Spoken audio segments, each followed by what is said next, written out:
Digital மோசடிகள்ல சிக்கி உங்களுடைய பணத்தை நீங்க தொலைச்சிட்டீங்களா? ஆர்பிஐ உங்களுக்கு காம்பன்சேஷனா அமௌண்ட் கொடுக்க போறாங்க.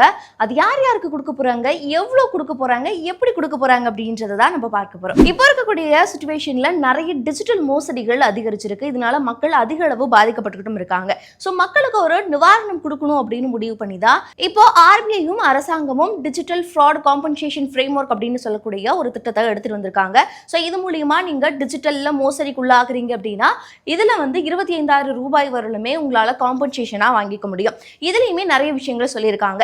இப்போ வந்து 25,000 தான் லிமிட். அதுல வந்து நீங்க 20,000 தொலைச்சிருக்கீங்க அப்படின்னாலும் அதுல உங்களுக்கு 70 to 85% வரலும் தான் அமௌண்ட் கிடைக்கும். ஸோ 20,000 தொலைச்சிருக்கீங்க அப்படின்னா 17,000 ரூபாய் வரலுமே உங்களுக்கு காம்பன்சேஷனா அமௌண்ட் கிடைக்கிறதுக்கான வாய்ப்புகள் இருக்கு.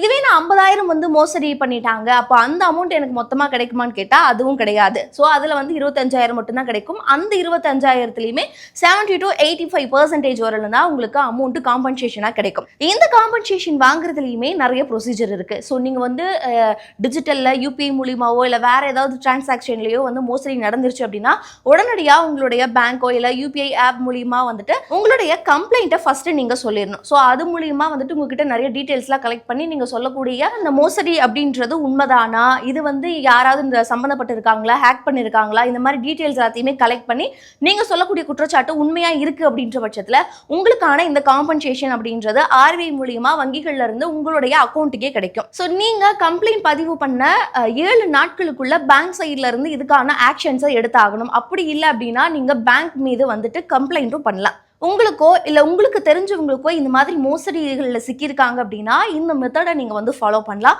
ஆனால் இதில் இருக்கக்கூடிய முக்கியமான விஷயம் என்னென்னா ஒரு நபர் ஒரு தடவை மட்டும்தான் இதை வந்து கிளைம் பண்ண முடியும் அப்படின்றதையுமே சொல்லியிருக்காங்க. ஸோ இந்த வீடியோவை இந்த மாதிரி மோசடிகள் யாராவது சிக்கியிருக்காங்க, அவங்க பாதிக்கப்பட்டிருக்காங்க அப்படின்னா அவங்களுக்கு ஷேர் பண்ணுங்கள். இதை பற்றி உங்களுடைய கருத்துக்களையுமே தெரிவிங்க.